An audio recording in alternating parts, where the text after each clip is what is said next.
एक ऐसी मखलूक जो कुछ इंसानों के लिए मसीहा जबकि कुछ लोगों के लिए सबसे बड़ा फितना और शर है, जिसे एक मज़हब के मानने वाले अपना निजात दहिंदा और दूसरे मज़हब के पैरोकार अपना सबसे बड़ा दुश्मन मानते हैं। कुर्ब क़यामत में ज़ाहिर होने वाली ये शख्सियत आखिर कौन है?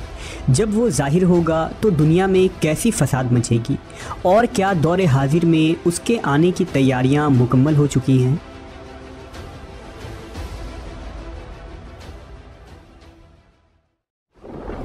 दुनिया के बदी के दो बड़े नामों में एक नाम शैतान का है और दूसरा दज्जाल का। कहते हैं कि अल्लाह तबारक व ताला ने दज्जाल को पैदा फरमाकर मशरिक़ के जानिब कुर्रे अर्ज़ के किसी दूर दराज जजीरे में क़ैद फरमा दिया था। दज्जाल दुनिया का सबसे ज़्यादा काबिल नफ़रत शख्स है, जिसे अल्लाह के नबी हज़रत मोहम्मद सल्लल्लाहु अलैहि वसल्लम ने दुनिया का सबसे बड़ा फितना करार दिया है और उसके शर से पनाह मांगने की दुआ फरमाई है। जबकि यहूदियों के नज़दीक दज्जाल मूसा अलैहिस्सलाम के बाद सबसे ज़्यादा काबिल इज़्ज़त व मोहतरम शख्सियत है, जिसे वो अपना मसीहा करार देते हैं। उनके अक़ीदे के मुताबिक मसीहुद दज्जाल हज़रत दाऊद अलैहिस्सलाम की औलाद में से है, जो दुनिया में यहूदियत कायम करेगा और हज़रत दाऊद की बादशाहत को ज़िंदा करेगा।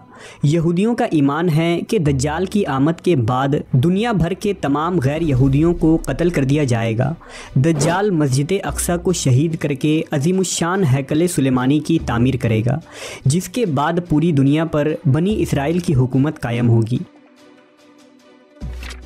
यही वजह है कि दुनिया भर के यहूदी एक तवील अरसे से न सिर्फ मसीहुद दज्जाल के आने का बड़ी बेचैनी से इंतज़ार कर रहे हैं, बल्कि आज उसकी इस्तकबाल की तैयारियां भी तकरीबन मुकम्मल हो चुकी है।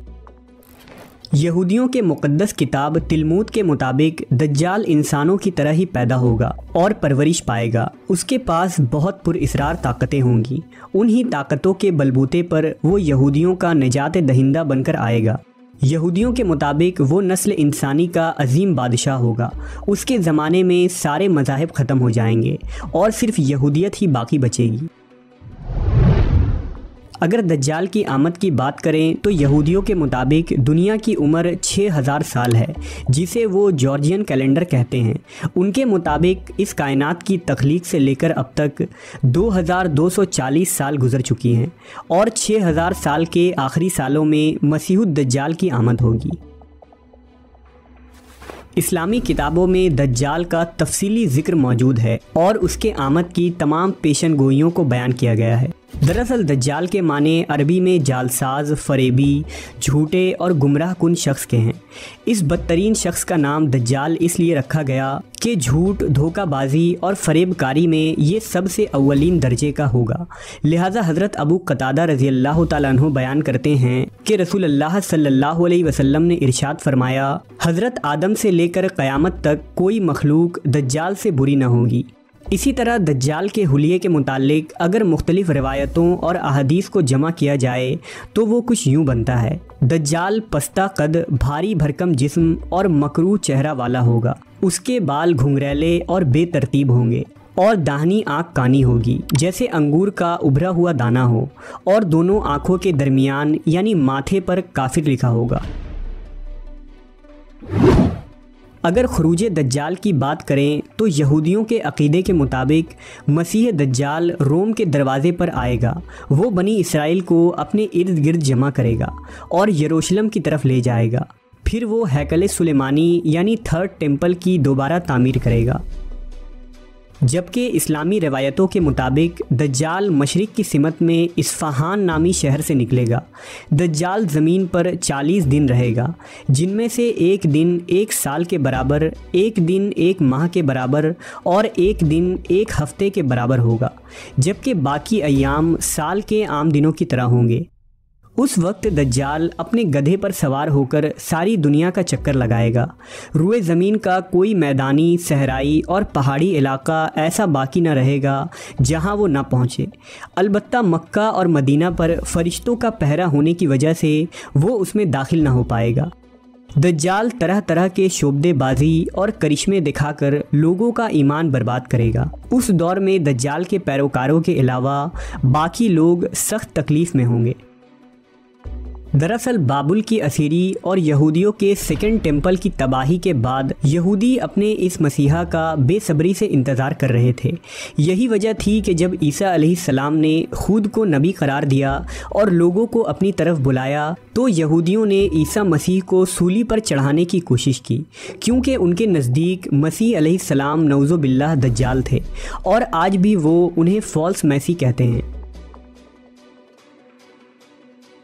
दज्जाल का अंजाम और ख़ात्मे के मुताबिक अगर रिवायतों को एक जगह जमा किया जाए तो वो कुछ यूँ होता है। जब दज्जाल पूरी दुनिया में फितना और फसाद फैला चुका होगा तो मुल्क शाम रवाना होगा। उसके वहाँ जाने से पहले ही अल्लाह हज़रत मेहदी अलैहिस्सलाम को माबूस फरमाएंगे और आप दमिश्क आ चुके होंगे। लिहाजा हज़रत इमाम मेहदी दज्जाल के साथ जंग करने की तैयारियां मुकम्मल करेंगे।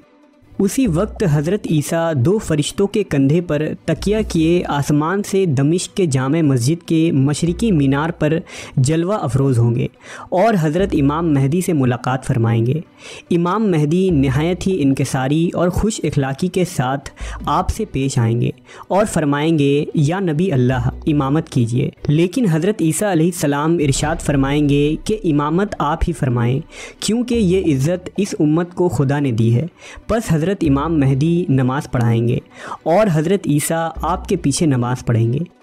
नमाज से फ़ारिग होकर इमाम मेहदी फिर हज़रत ईसा से कहेंगे कि या नबी अल्लाह, अब लश्कर का इंतज़ाम आपके सुपुर्द है, जिस तरह आप चाहें अंजाम दे। वो फरमाएंगे, ये काम आप ही अंजाम दे, मैं तो सिर्फ़ दज्जाल को कत्ल करने के लिए आया हूँ, जिसका मारा जाना मेरे ही हाथ से मुकद्दर है। जब रात गुजर जाएगी तो सुबह को हज़रत मेहदी फ़ौज लेकर मैदान जंग में तशरीफ़ लाएंगे और हज़रत ईसा अलैहिस्सलाम फरमाएंगे कि मेरे लिए घोड़ा और नेज़ा लाओ ताकि मैं उस मलून के शर से ज़मीन को पाक कर दूँ। बस हज़रत ईसा दज्जाल पर और इस्लामी फ़ौज दज्जाल के लश्कर पर हमला आवर होगी और खूब घमसान की जंग होगी। दज्जाल का लश्कर नेस्त तो नाबूद हो जाएगा। दज्जाल आपके मुकाबले से भागेगा, आप उसका ताक़ुब करेंगे और मकाम लुत तक जा पहुँचेंगे। हज़रत ईसा अलैहिस्सलाम नेज़े से उसका काम तमाम करके लोगों पर उसकी हलाकत का इजहार करेंगे। कहते हैं कि अगर हज़रत ईसा अलैहिस्सलाम उसको कत्ल ना भी करते तो भी वो आपके सांस से इस तरह पिघल जाता जैसे नमक पानी में पिघलता है।